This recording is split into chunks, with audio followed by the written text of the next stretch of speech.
എല്ലാവർക്കും നമസ്കാരം. ഇന്ന് നാരായണീയം 21-ാം ദശകത്തിലെ 5-ാമത്തെ ശ്ലോകത്തെക്കുറിച്ച് ചിന്തിക്കാം. ഹരേ നാരായണ.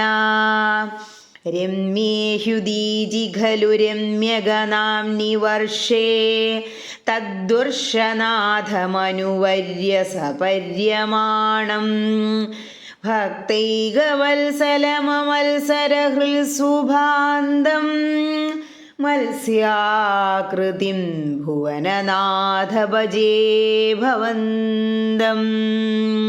ഇനി ഈ ശ്ലോകത്തിലെ ഓരോ വാക്കുകളുടെയും അർത്ഥത്തെക്കുറിച്ച് ചിന്തിക്കാം.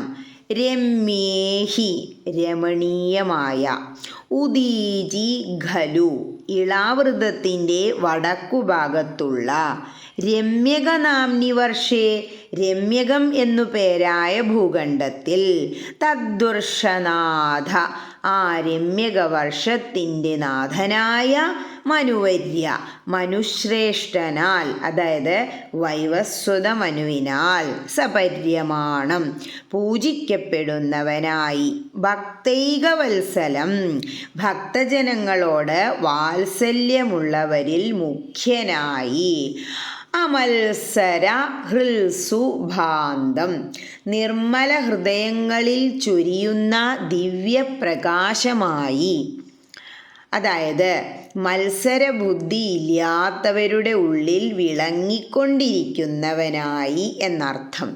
മത്സ്യാകൃതിം മത്സ്യരൂപത്തിൽ അവതരിച്ചവനായ, ഭുവനനാഥ ഹേ ജഗന്നാഥ, ഭജേ ഭവന്തം അങ്ങയെ ഞാൻ ഭജിക്കുന്നു.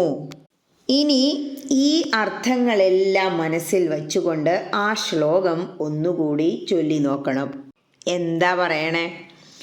ഇളാവൃതത്തിൻ്റെ വടക്കുഭാഗത്ത് രമണീയമായ രമ്യകഖണ്ഡത്തിൽ, അതായത് രമ്യകവർഷത്തിൽ, അവിടുത്തെ രാജാവായ വൈവസ്വത മനുവിൻ്റെ പൂജാപാത്രമായി, ഭക്തവാത്സല്യത്തോടും നിർമ്മല ഹൃദയങ്ങളിൽ ചൊരിയുന്ന ദിവ്യപ്രകാശത്തോടും കൂടി മത്സ്യാകൃതി പൂണ്ട് സ്ഥിതി ചെയ്യുന്ന ലോകേശ്വര, ഞാൻ ഭവാനി ഭജിക്കുന്നു.